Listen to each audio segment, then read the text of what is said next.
Almaniyada Rusiyadan gələn təhlükə ilə bağlı narahatlıq günbəgün artır. Kremlin hərbi ritorikası artıq yalnız Şərqi Avropanı deyil, Berlinin təhlükəsizliyini də hədəf alır. Bu baxımdan da ölkənin Xarici İşlər Naziri Johann Vadeful gələn təhdidlərlə əlaqədar xəbərdarlıq siqnalını işə salıb. Həmçinin Ukrayna ilə aparılan müharibənin Almaniyanın xarici siyasətində yer alan ən mühüm məsələ olduğu da vurğulanıb. Bununla yanaşı Berlin indiki məqamda nüvə məsələsini gündəmə gətirib. Bundestagdan Fransa və Böyük Britaniyanın nüvə arsenallarına birbaşa çıxışla ümum Avropa nüvə çətirinin formalaşdırılmasının zəruriliyi bildirilib. Proseslərdə birbaşa adı çəkilməsə də ABŞ-nin rolu mühüm rol oynayır.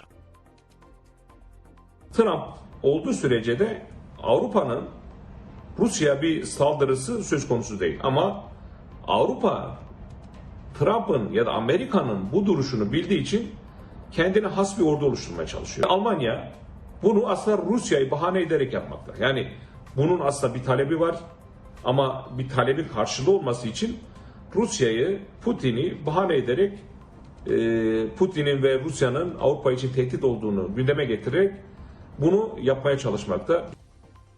Almanya kansleri Friedrich Merz isə sözü gedən narahatlığı haqlı hesab etmədiyini deyib. O, hazırda ölkənin silahlı qüvvələrinin kadr və hərbi texnika ilə bağlı ciddi problemlər yaşadığını diqqətə çatdırıb. Bu baxımdan da indiki məqamda Almaniyada çaxnaşmaya yox, müdafiə qabiliyyətinin gücləndirilməsinə ehtiyac var. Elə buna görə də Berlinin 2029-cu ilə qədər müdafiə büdcəsinin 70% artırılması hədəflənir. Kansler həmçinin hazırki NATO ordusunun Rusiyadan qat-qat üstün olduğunu açıqlayıb. Ekspertlərin fikri bir neçə istiqamətdə konfliktlərdə iştirak etmək iddiasında olan, özünü çıxılmaz vəziyyətə salan, xüsusilə Ukrayna ilə müharibənin bu qədər uzanmasına, Rusiyanın reputasiyasını alt-üst etməklə yanaşı, super dövlət dünyanın ikinci ordusu imicini darmadağın edib. İndiki dünya nizamı 2022-ci ilin 24 fevralından sonra əhəmiyyətli dərəcədə dəyişdiyindən müharibənin gedişindən asılı olmayaraq, Avropa hər bir halda gələcəkdə özünü müdafiə etmək iqtidarında olmalıdır. Başlıca səbəb isə Rusiyanın Ukraynanı xəritədən silmək arzusu ilə apardığı müharibənin Paris Xartiyasında qeyd edilən bütün müqavilə və prinsipləri pozmasıdır. Çünki siyasi şahmat taxtasında növbəti hədəfin kim olacağı naməlumdur.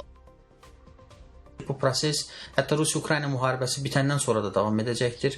Çünki Avropanın təhlükəsizliyi üçün Rusiya-Ukrayna müharibəsi ciddi bir sınaq oldu və Avropa dövlətləri özləri də anladılar ki, əslində qlobal müharibələr, ziddiyyətlər, qarşıdurmalar, eskalasiyalar hələ bitməyib.